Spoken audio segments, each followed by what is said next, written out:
Good morning, everybody, and welcome to Chassidus in the morning. 15 minutes to change our lives. Look at the Sichos, Chalak Aleph, Pashas, Vayishlach. This today and this whole week's learning is the nishmas Yehoshua Simcha ben Chaim Shalom Moshe, in honor of his love for Jewish learning and dedication to Yiddishkeit. May neshama have an highest aliyah, and all the schusim of our learning and what we take from the learning, and that we live by the learning, and we transform our lives so much, all be given over to that schus, and for the donor that gave towards this. Without that, we couldn't make these things possible. They deserve the biggest, the best reward they can get is the schar of us learning and us connecting and changing our lives with it. Mitzvah Hashem, by all of us.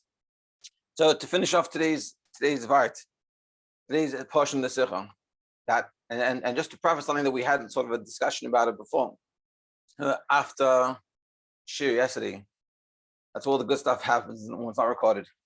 So the important dynamic that when we're saying the Yaakov, what we're learning and what the Rebbe is telling us to learn from Yaakov is that he has this dynamic going on, that on one hand, Yaakov has all this stuff. On the other hand, he's saying this stuff is sort of not so important to me. And I think this is sort of the lesson. This is the number meant to be realizing.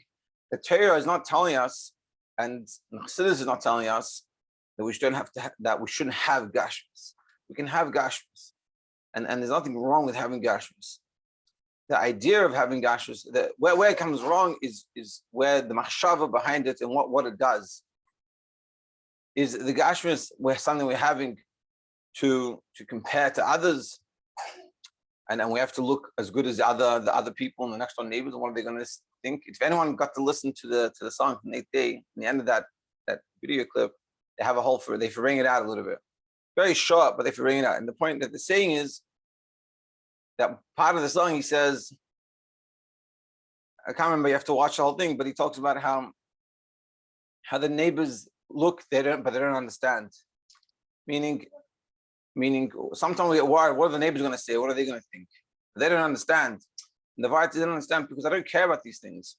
So it doesn't matter. Like, of course, like when we said yesterday, our kids should look like a mensch, and we should look like a mensch, and we should have things. But why do we have it? It's because I just want to feel good about myself. And that's all. Is because I'm a chassid of the Rebbe, I'm a Yid, and I'm a representative of Hashem. My job is a divat achtenim. So I have to be a mensch. I have to look like a mensch. I have to feel like a mensch, act like a mensch.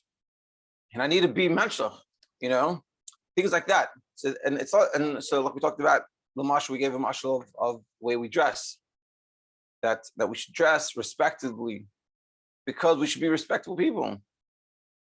And it's not, and like when we talked about like the union of tznius, that one, I think something that seems to miss a little by people, maybe the way it's taught, it's more like specific size of clothing and where it goes, but it's an attitude.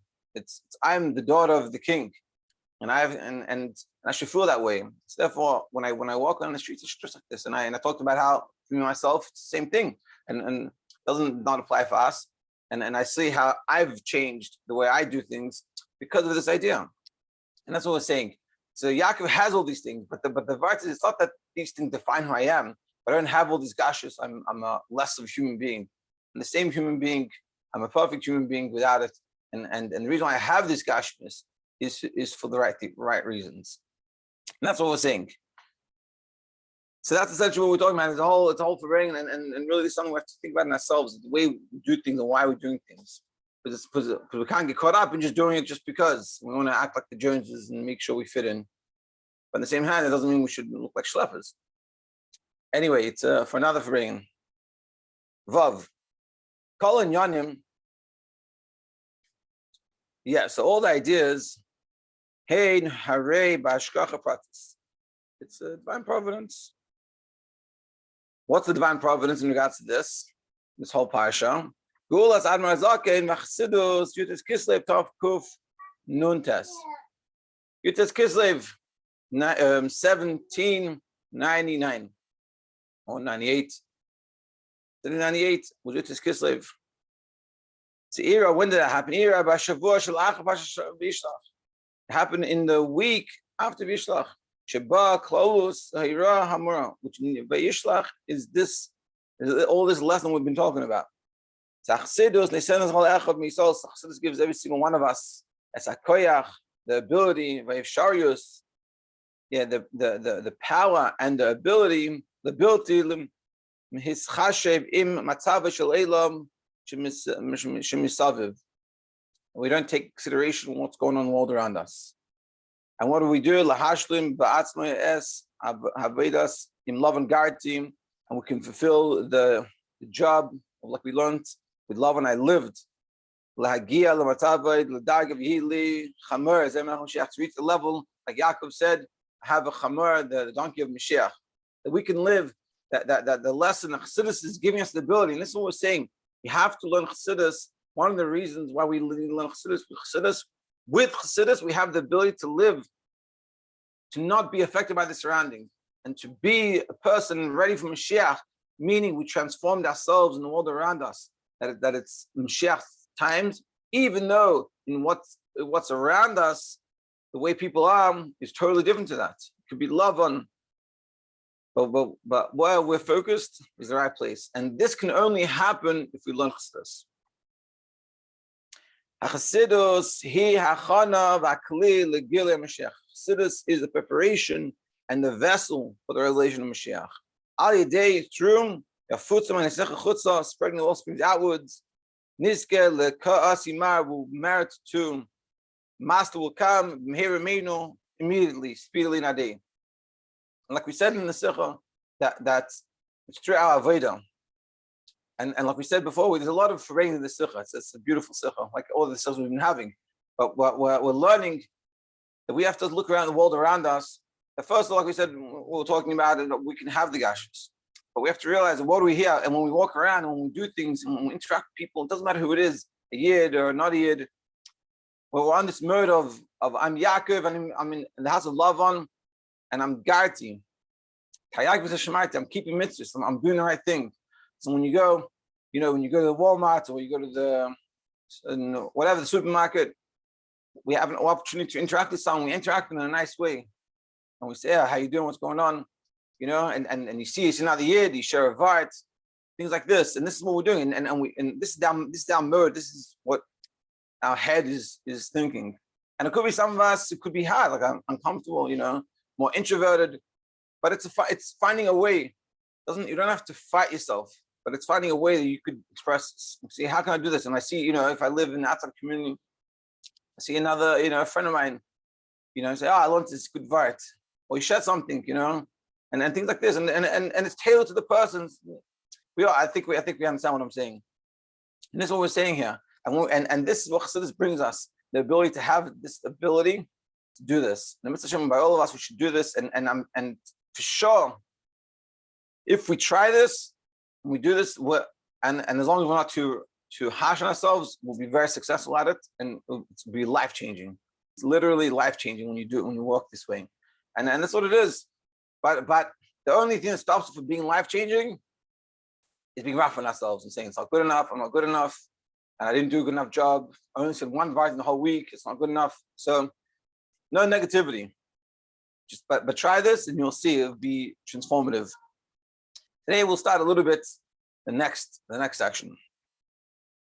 So live lefi hamedrash hametzaitet leel. According to the medrash we said just before, we talked about the medrash talking about Mashiach. That the chamer zemach moshiach, the donkey is talking about Mashiach. The Yaakov is telling Esau about the donkey, and the Reg is saying, the Yaakov is saying that I have the donkey, I have Mashiach's donkey. I'm ready for Mashiach. He had that whole vart. The Yaakov came to Esau, I'm ready for Mashiach. No, I did all the violent tzitzis. Did you? And the angels came back and they said, you sent us as achicha, but he's Esau. He's not achicha, not your brother. He's not on your level. He's still Esau. So he said, "Lo muvenes madua." So something doesn't make sense over here. Lo muvenes madua remez Yaakov is agul asida b'inyan chamer. So why is Yaakov explaining the idea that he's ready for Mashiach with using a donkey? And he's going to explain the question even more. Hakushim makabelas chizuk. The question gets even strengthened in light of Hanema b'Gemara. What it says in the Gemara, it's on Hedron. It's kasiv The Aru Am Anane Shmaya.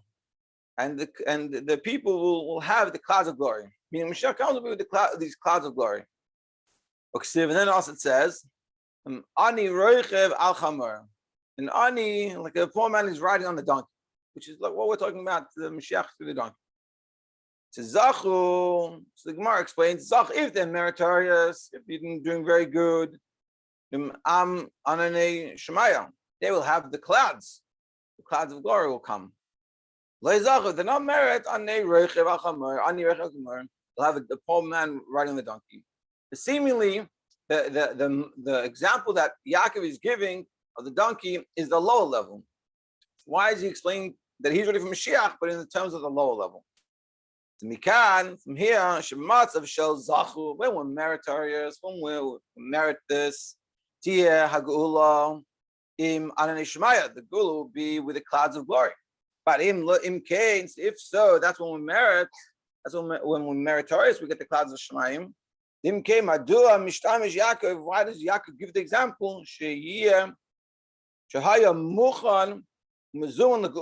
That he was prepared and ready for Gula. In which way? That he's completing his Aveda, but what is he using?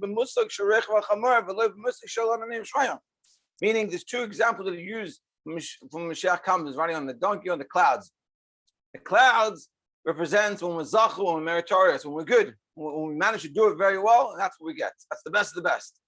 Yaakov is working on himself, Hashem's on himself, and he's telling Esau, hey, we're ready for Mashiach. And what does he use the example? The lower level, the level of the donkey. Why? Seemingly he should use the level of the clouds. That would be the better example to use. That'd be, it's more powerful. To understand, to get the answer, we have to come and join tomorrow. Have a great day, everybody, and we'll see you tomorrow.